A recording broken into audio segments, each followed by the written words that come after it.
Okay, everybody, good evening and welcome to tonight's meeting of the Scrutiny Committee of Melbourne Borough Council. I'm Mike Brown, Chair of the committee. I'll start as usual by just going through the normal preliminaries. The members are reminded we will be using the audio visual system this evening, and the meeting will also be streamed live on YouTube. Members are asked to physically raise their hands in the usual way to indicate they wish to speak. Please switch mobile phones to silent. Should you need to leave the room during the meeting, unless it's an emergency evacuation, when the emergency exit should be used, please use the marked exit and entrance. Just to remind you of the evacuation procedure, in the event of having to evacuate the council chamber, please leave by the emergency exit and assemble at the far side of the front car park nearest the park entrance.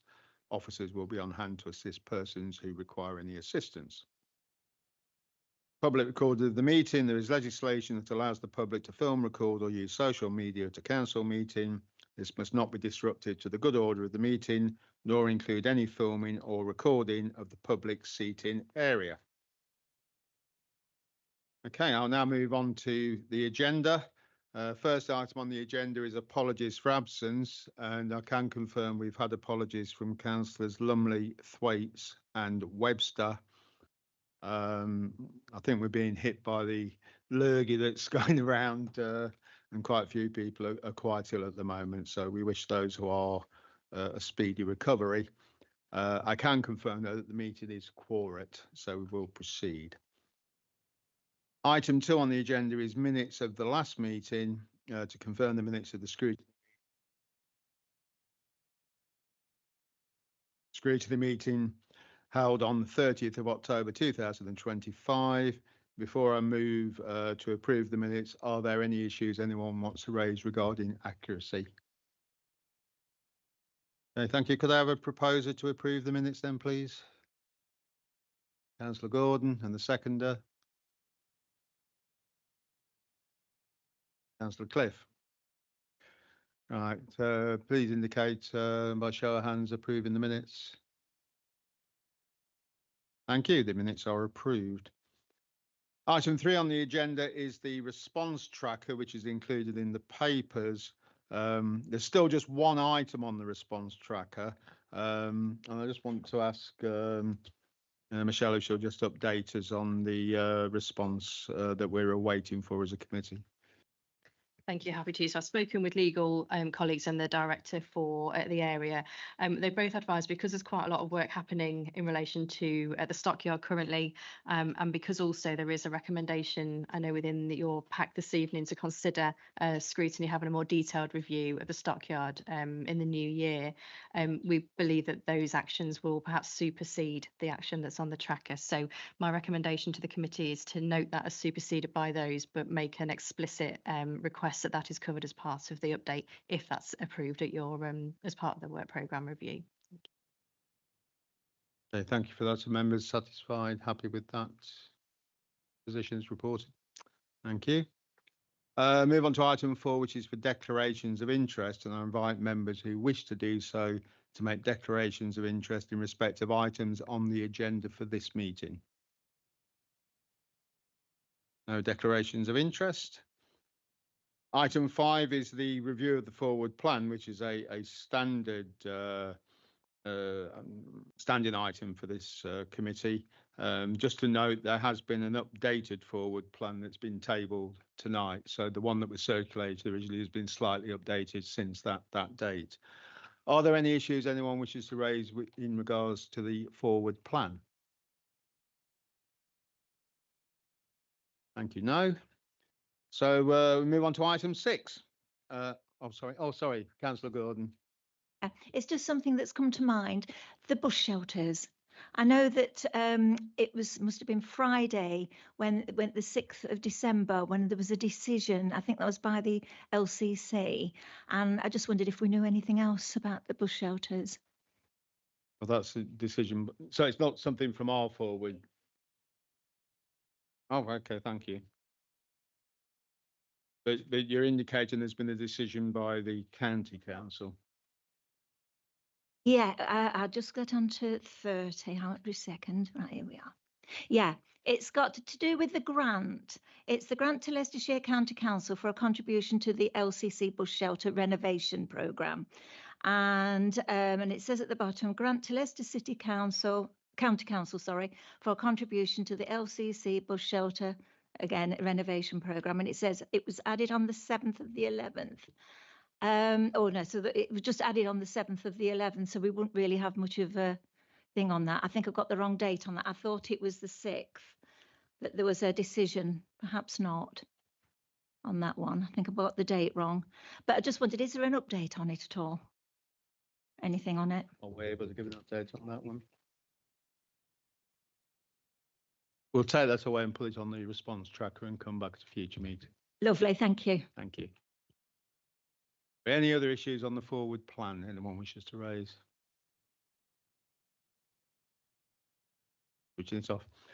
So we'll move on to item 6, which is the mid-year review of the Scrutiny work programme.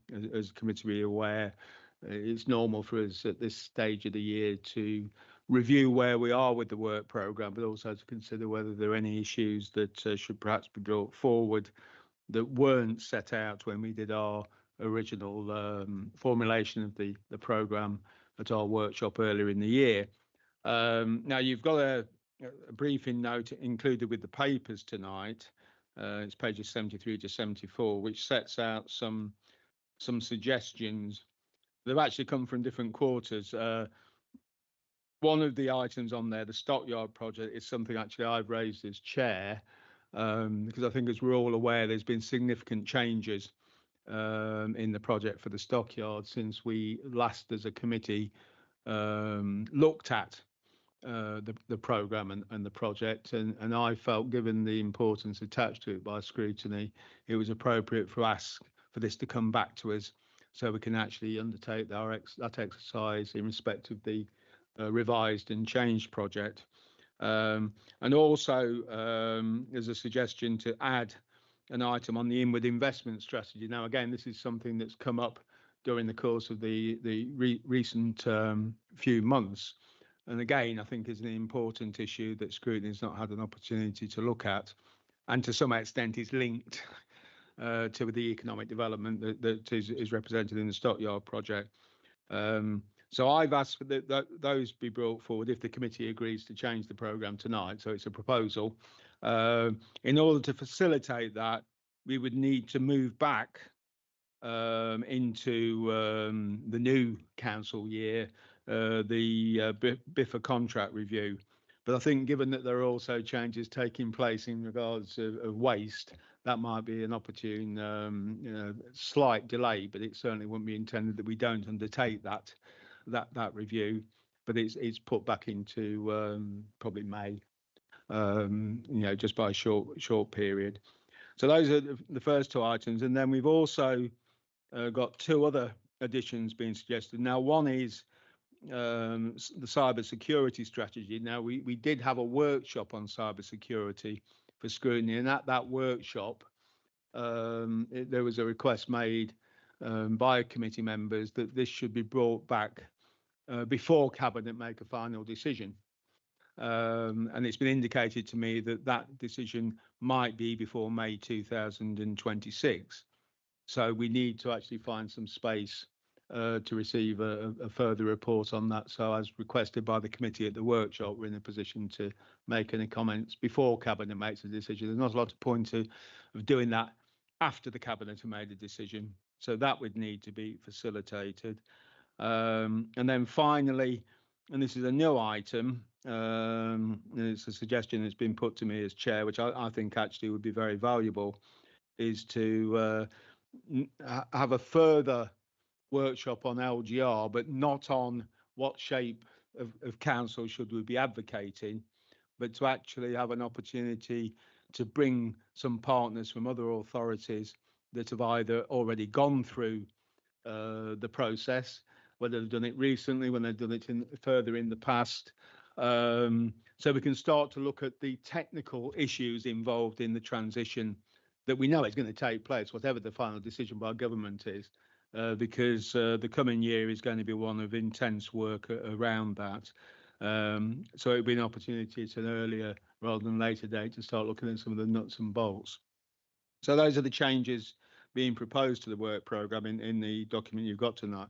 I don't know, Michelle, whether you wanted to add anything to any of those. No, all I would say is that we've checked across with the lead officers for each of those items in terms of being able to manage that with the workload and capacity over the coming months, and it's considered that they can.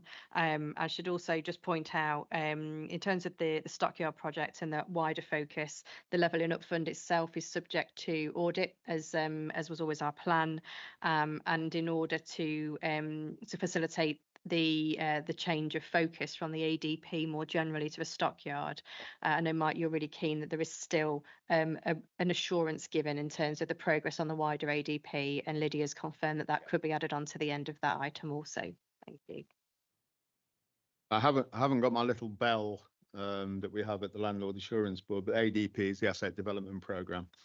We have a jargon bell at the Landlord Assurance Board that the tenant representatives use quite frequently, because we all slip into our abbreviations, don't we? Okay, so that's what's being proposed before you tonight. Now, of course, it's open to any committee member to raise issues that aren't here for discussion as to what should be in the programme. So, Councillor Pritchett. Yeah. Welcome inward investment strategy, or it could be called economic development within the borough, job creation and all that. It's just a little bit misleading that it's alignment with the stockyard. It's about investment anywhere, creating jobs. So it's wider than the town centre, a lot more than that. And it involves planning policies and quite a number of things that, and it's about time that that's looked at. I think that's correct. I mean, there is an alignment with the Stockyard project to some extent, but it's wider than that, as you quite rightly point out, and that's it's not intended to limit it to that, and we'll make that clearer perhaps in scoping it for the meeting in March. Any other comments or suggestions people want to make? Councillor Holmes. Sorry I was late. I've also got parish council meetings tonight as well. Monday night for me is the bad night to have this meeting. I'm sorry, but I think rural councillors need to go to rural meetings. So I've tried to do some things earlier. Stockyard, I know I've not been here, so I don't know what you've talked about, but I've had a lot of people terribly upset about the theatre and then thinking it's going to the stockyard. Have you been talking about that before I get here? No, Councillor Holmes, we haven't talked about the theatre.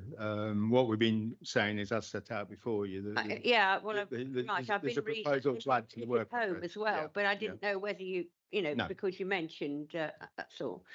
Right, thank you. So I plead not to have early in the month a Monday meeting, because it is really generally for parish councils, and we do need to go to them. Thank you. Well, I'm sure that we can note that for future scheduling. I mean, tonight's meeting was deferred, as members are aware, but it was already set up to be a budget workshop. But perhaps we need to consider when the budget workshop is set up in future, so that we avoid that clash. But thanks for that information. Any other comments on the proposed changes or update of the work programme? So can I just ask if members indicate whether they agree to those changes? Those in favour, please. Okay, thank you very much.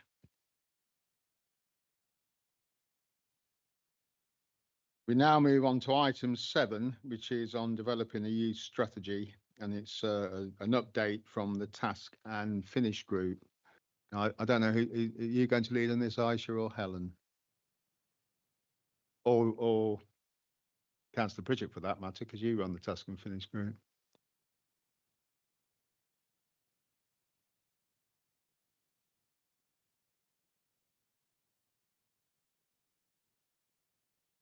Okay. Okay.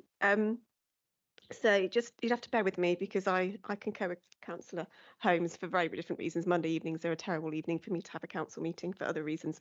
I'm not altogether sure my all the dots are aligned completely. So I'm gonna make a start and just I thought it was important to feed back to the Scrutiny Committee because the Task and Finish group was established at the behest of the Scrutiny Committee. So it's only fair that we report back and talk about what we've been doing and where we're at and what our thinking is.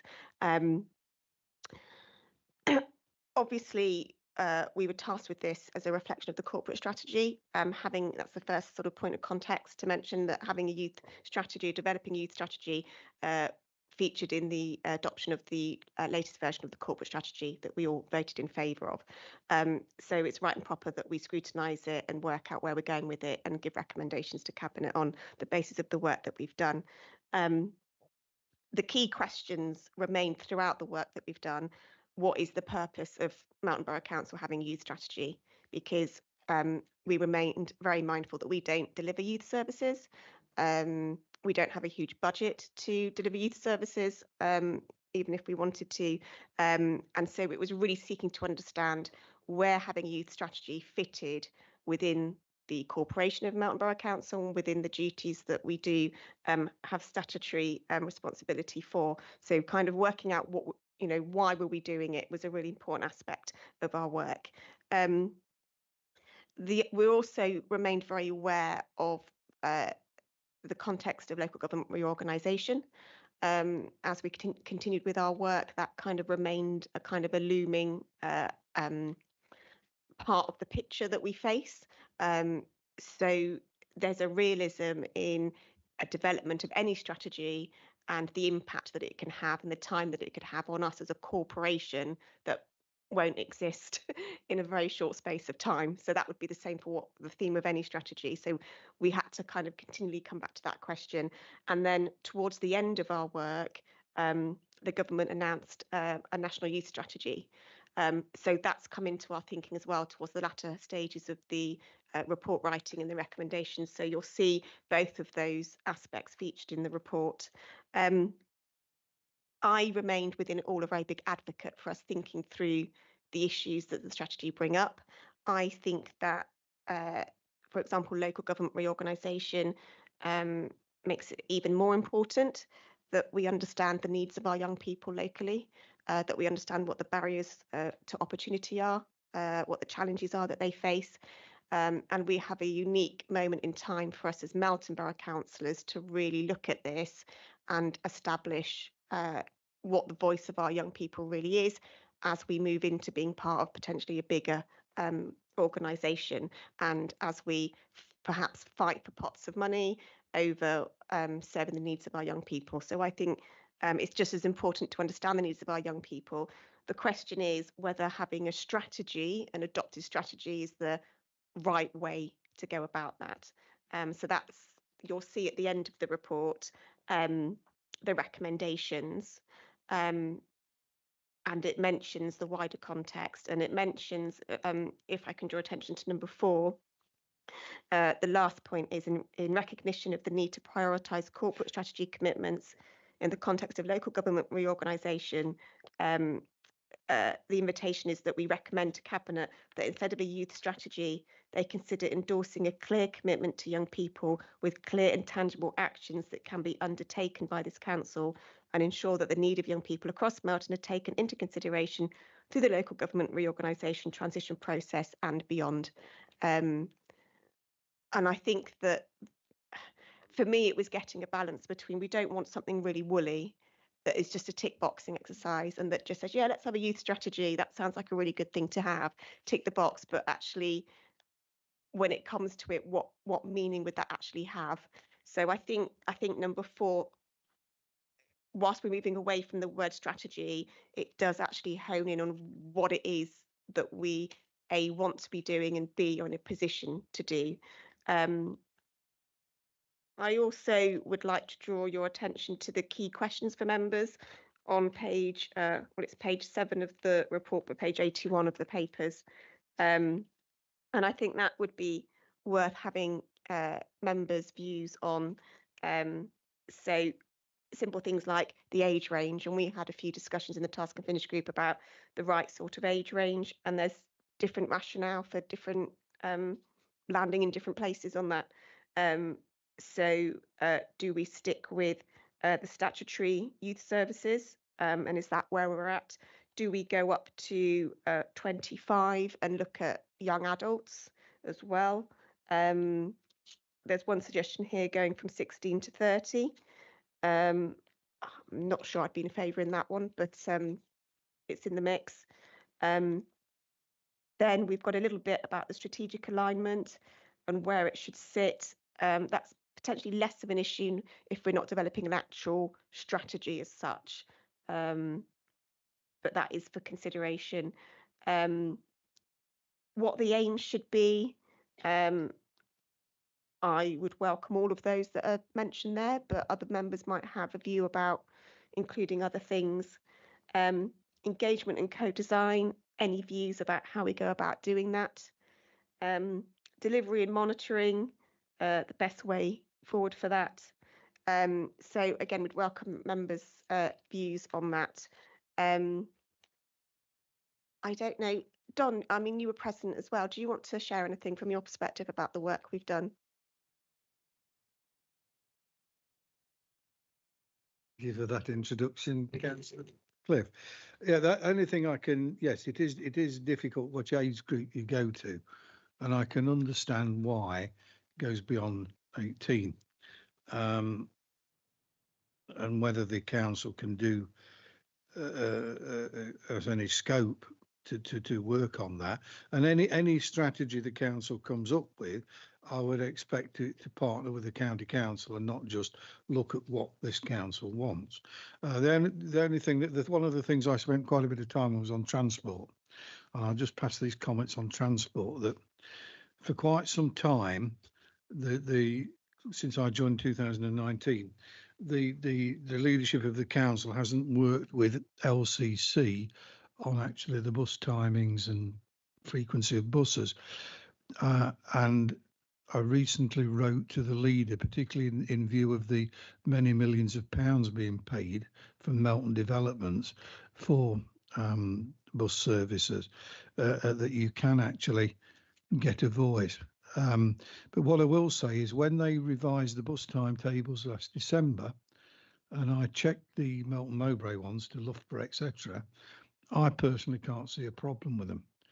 And I've not had anything coming through from Aisha's department on numbers. Now, in respect of rural transport needs, it's quite a true statement to say rural youth face barriers. But how many and the extent of the problems is a different thing, because I reached out to people with contacts at parish councils south of Melton and in the Vale of Belvoir on this, and nobody came back to me.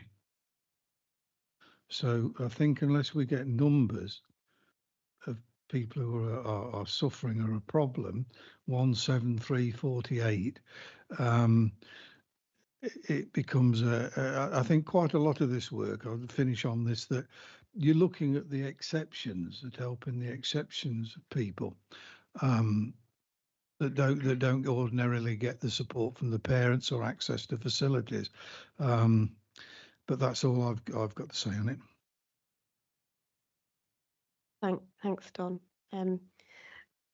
Sorry, okay, yeah. I'll let you go. No, I was just going to say that as part of the work that we did, just to give a bit of a flavour, we did meet with partners. We met with the DWP, we met with internal partners as well.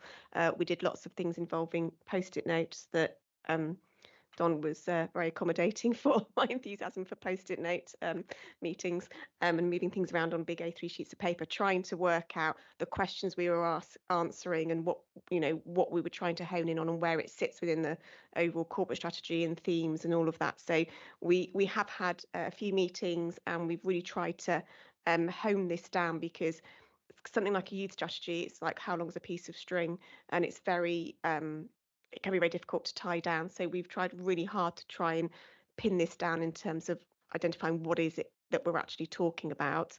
But welcome anybody's questions or comments as to if it's still not clear, or if you think we've done the wrong thing or have got any other suggestions, then I'm sure we'd all welcome that. And yeah, I'd just like to thank all the officers that have been involved in supporting this work, because I understand that it has been a bit of an unwieldy beast at times to tie down. It sounds really good, doesn't it? Let's have a youth strategy, but drilling down into what that actually means is harder than you think for an organisation that doesn't actually deliver youth services. So yeah. And Councillor Gunnar, I'm just going to ask if Aisha or Laura, who I can feel looming behind me on this great big screen, whether you want to add anything about the report before we go to questions from members. I'll go first. So yeah, I think Councillor Cliff has covered most of the detail. I think I just wanted to add that this was a live document being updated in real time. During that time, obviously, we had the DWP announcement, which I'd like to ask Laura to come in just to give an overview of what that means and why that had an impact on the sort of recommendations and the changes. And I think we were constantly working towards trying to strike the right balance, making sure that, you know, we wanted to achieve something tangible, but at the same time, in light of what's happening nationally, that we weren't duplicating things that the optics in terms of how our partners would perceive us going ahead and doing our own things, but ensuring we've got some substance in there that we can take and contribute. So it was a constant balance that we were trying to strike as well. And I know some of the information we've added, where we've got the information from around the barriers, the issues that people have faced. They came from a range of consultations, whether it's with internal staff or community health and wellbeing plans.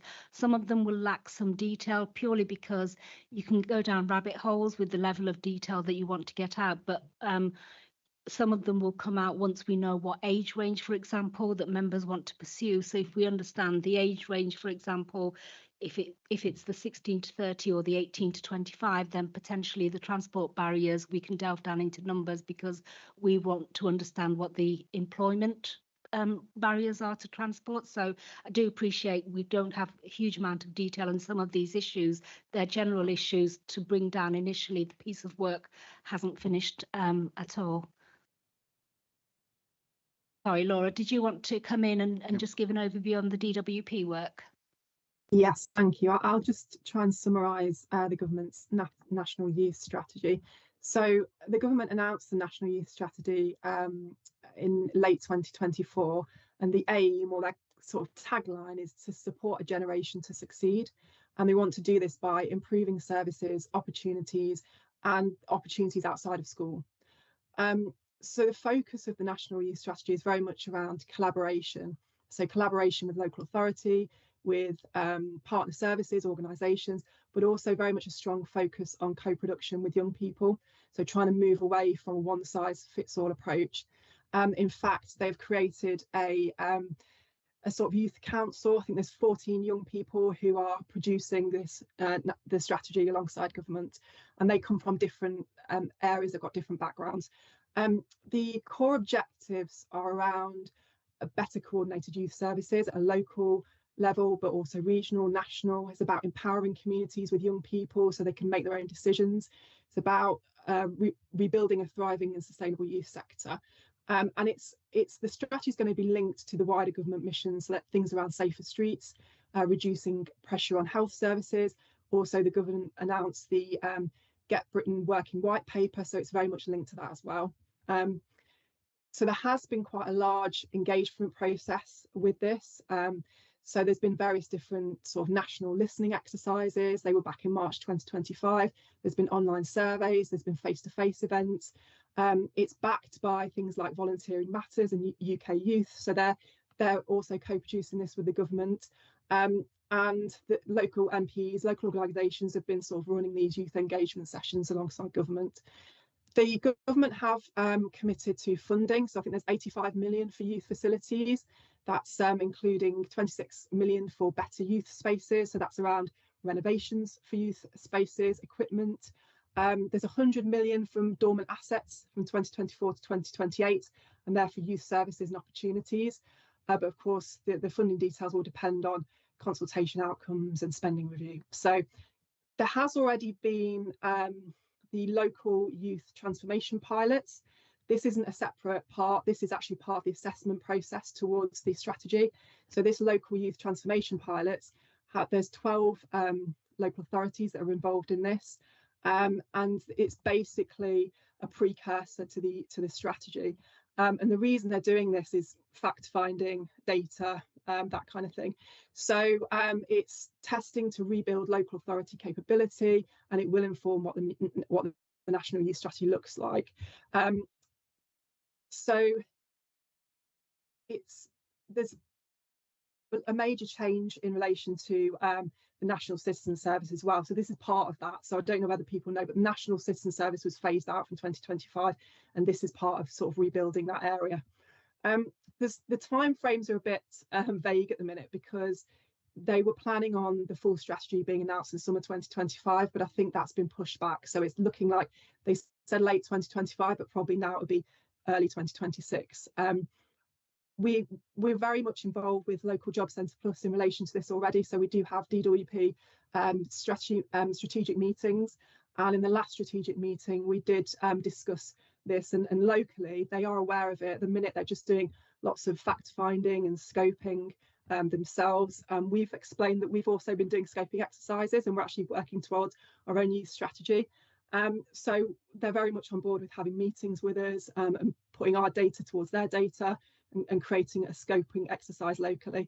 So we don't know at the minute what it's going to look like, because, like I said, the timescales are sort of moving. But we're very much, hopeful that actually it'll be, like I said, announced at the beginning of 2026, and then from there we can have local meetings and move it forward.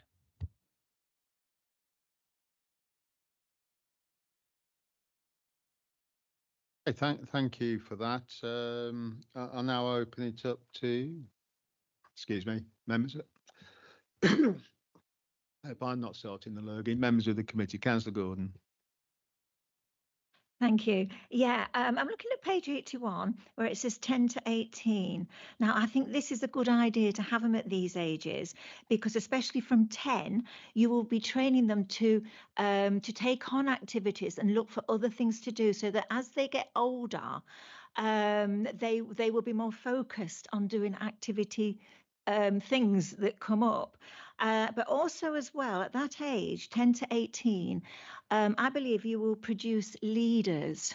And these leaders will take on these activities, and they will also introduce more. And hopefully, as time goes on, these leaders will probably go on to higher age ranges. So, I mean, it could go on to 25, because if you get somebody trained in doing this and doing activities from early age, then they tend to keep it up. And I think 10 to 18 is a good place to start, and then see what happens after that with the leaders that are formed through that.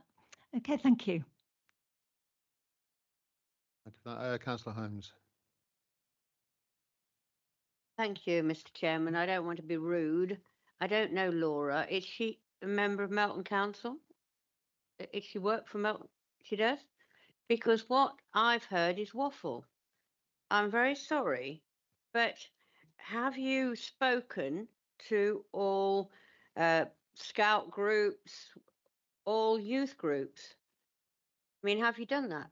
Because that, for a start, is what you've got to do. It's no good saying we've got together and we've done this and no, you've got to actually talk to people who are actually looking after and helping young people.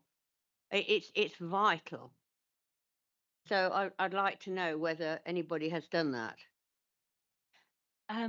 So I think it's just important to know we're not actually developing the work. This work is not about developing a youth strategy. It was initial conversations to see what scope and what appetite members wanted to develop a youth strategy, which is why we've not gone out for external consultation. Then, well, you've got 85 million to do something with. So my fair councillor over there has a daughter who very, very involved, and son, in YFC. The Young Farmers Movement is a quite amazing movement. And when you want to find things out. You want to work with young people, of which we do. I do. I can mention one youngster who has struggled, is struggling. They have to, from 16 to 18, they have to go to college or whatever. That's often not right for them. And if we're going to do anything at Melton to look after our area, then we want to be looking for these young people who are actually suffering, because at college, you'll lots of times apparently at the Brooksby Melton College, they're playing about. They go and get their food from McDonald's, and then it's just not working there. For some it does, for a lot it doesn't. But we should be looking after our young people a lot better. Yeah, I think this business of 16 or 18 to 25, it's actually, we've got to look from younger to older.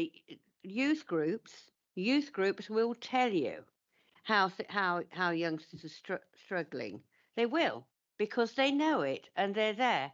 And if we're going to do anything with this 85 million, which we would obviously get some, then we've got to go to the grassroots of it and not waffle about doing various things. I'm sorry if I'm being rude. I don't want to be rude, but young people are very much to my heart, and I know how to look after and find out that young people who are struggling, and there have been many over the years, as I have been with Melton Young Farmers for very many years, and I know that we've managed to help young people. Thank you. Thank you for that. I think some really important points coming out there. Michelle. Oh, sorry, Councillor Cliff. Yeah, I just wanted to thank Councillor Holmes for her contribution, and I think what Councillor Holmes has identified is the importance of, when it comes to developing the strategy or the set of recommendations, whatever we're calling the finished document, the importance of centering the voices of young people, the importance of being mindful of our rural setting, not just focusing on, this isn't about town centre ASB, for example. This is about, I mean, that's part of it, obviously, but this is about centering the needs of our young people as they pertain to the Melton Borough in all of our contexts. And that's why I'm so passionate that we do something with this, even within the context of local government reorganisation, because for me, it becomes even more important to pursue this so that we have an understanding of the needs of young people, so that we have an opportunity to go out there and understand what their voices are and what their needs are from them, from those who work with them, and from whatever other partners we identify. But the piece of work that Task and Finish Group have been focusing on is to establish the rationale behind doing it, if you see what I mean, is to try and scope out what will be the focus of that piece of work when it comes to it. What will be the key questions we want to ask? Who will be the key partners we want to work with? It's to answer all those questions before we, to lay the foundations for going out and doing a version of what you have brought to the table, Councillor Holmes. Does that? I don't know if that helps put in context what we've shared this evening. Yeah, I think it does, but young people, a lot of young people are really needing help. Not just rural, certainly in the towns there are. The first time I was mayor, we called it Give Youth a Chance, and we actually raised 28,000. A lot easier to raise it then than it is now. But when we did give young people a chance, and I did go and talk to lots and lots of young people.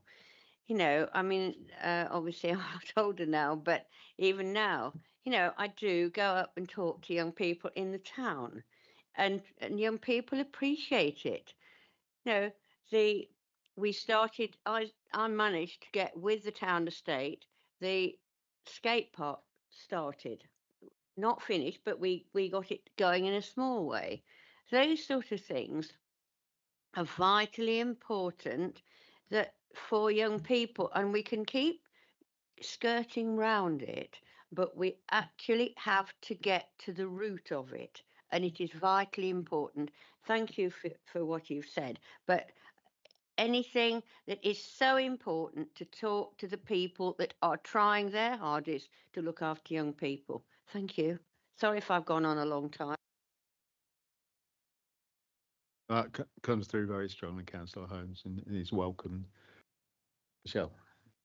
Thank you. I just wanted to, Elaine, first of all, to confirm that Laura is one of our officers. She's an incredible and professional officer, and my apologies for not introducing her.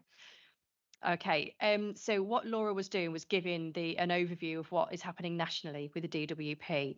And one thing that I feel really positive about, and I was part of the meeting Laura referred to last week with the DWP, is that there won't be, not every council will have an evidence base to say, this is what we know about young people in our area. Not everybody will have that. And what we've said to the DWP is we don't want to just be a communication partner. We want to be a really active partner in anything you do in this region. And that applies now. It applies post local government reorganisation as well. So I think by taking, and I know how much work has gone into trying to sort of get underneath what is it that really matters. The themes that have then arisen actually linked to many of the things you've just said around your experience working with young farmers, and want to allow the task and finish group, if it continues, to really build on the expertise in the room and with other partners and other people to come up with something that's really tangible for recommendations. So yeah, I want to speak in advocacy of what the team have done to support, to try and make sense of quite a lot of uncertainty at a national level. And this is a really good checkpoint, I think, to bring all of those threads together.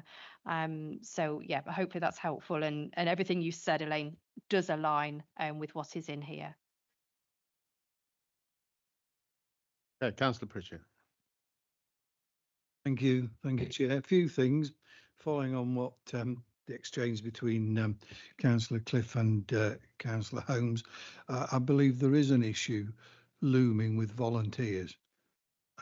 The scouts and everything, modern life, working away from home, long hours, blah blah blah. So there are issues when you actually delve into it in getting the leadership.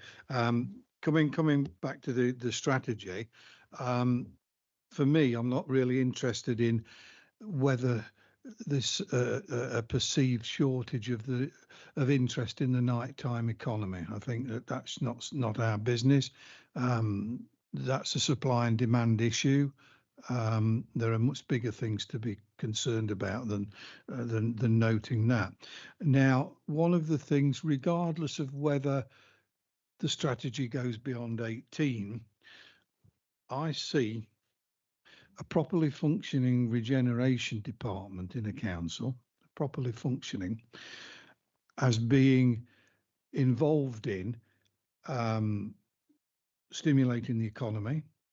Talked about inward investment, and that provides jobs, even Saturday jobs, training opportunities, low paid jobs for those that are left behind, travel to other colleges, etc. So regardless of whether it goes beyond 18, I see that as fundamental to a properly functioning regeneration department. And under the procedures at the council, Councillor Chubb and myself meet with the director for regeneration on a monthly basis for an update, and we've moved it on from the town centre, which is dominated, to the broader picture of job creation, job losses, businesses failed, etc., training.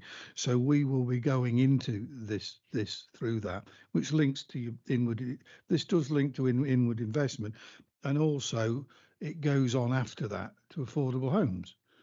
So when I say, regardless of whether this goes past 18, I'm saying a properly functioning regeneration department would be pushing these things, and we are, Councillor Chubb and I are engaging with the director on a monthly basis on that. Thank you for that, Councillor Pritchard. Any other comments members wish to make before I, as usual, have my two penneth? It was just a few things. I mean, I very much welcome what's been brought forward by the Task and Finish group, and I also welcome the commitment in the draft proposal that is not the end of it, that this is an ongoing process.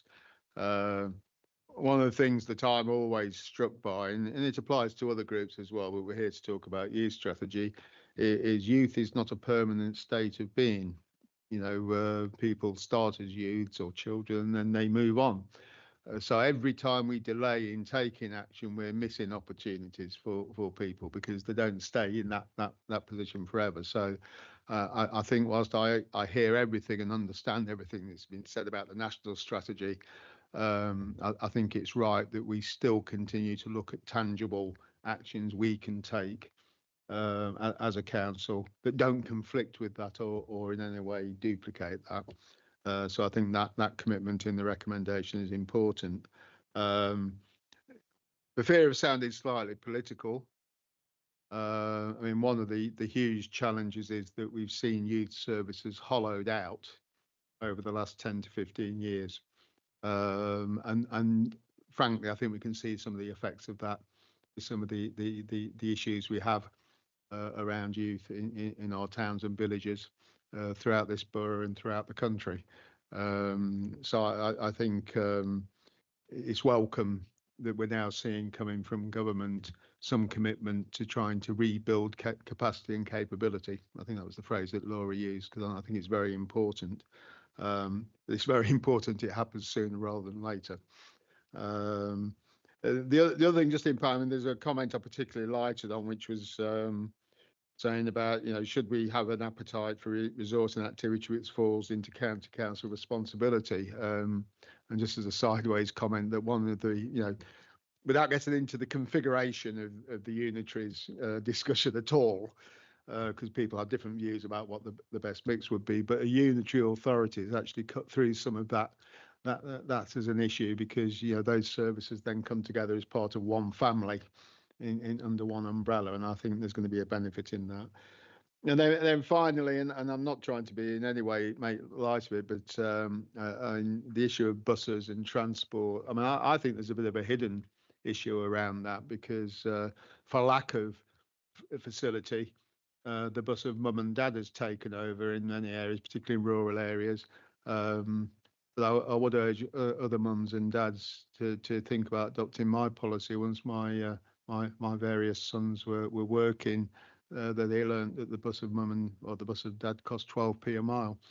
And it actually focused on issues of transport.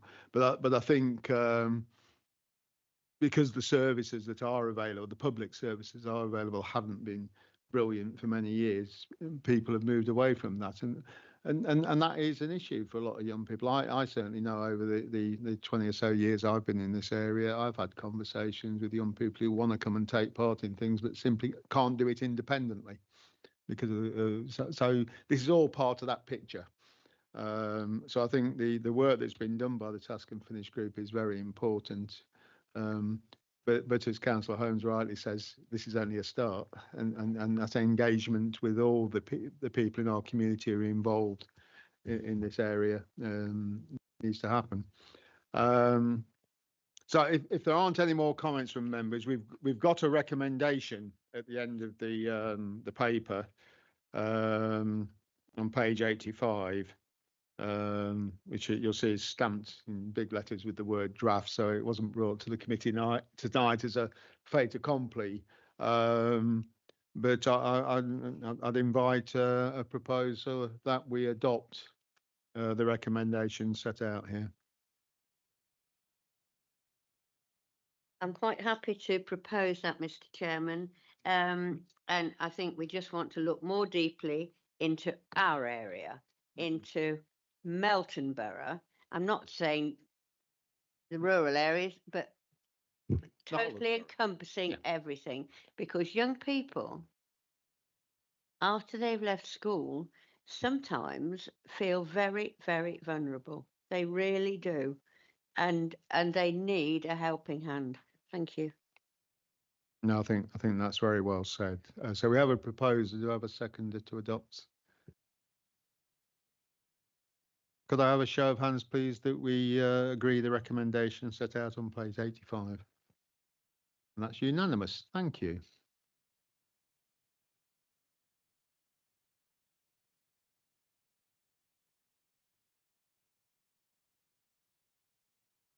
I've not been notified of any urgent business, so that actually concludes the business of the Scrutiny Committee tonight. But before everyone gets excited, to remind you, we have the budget workshop, and the Director of Finance will be coming to do a presentation on that. That's an annual a start of our work on the budget. As you know, we'll be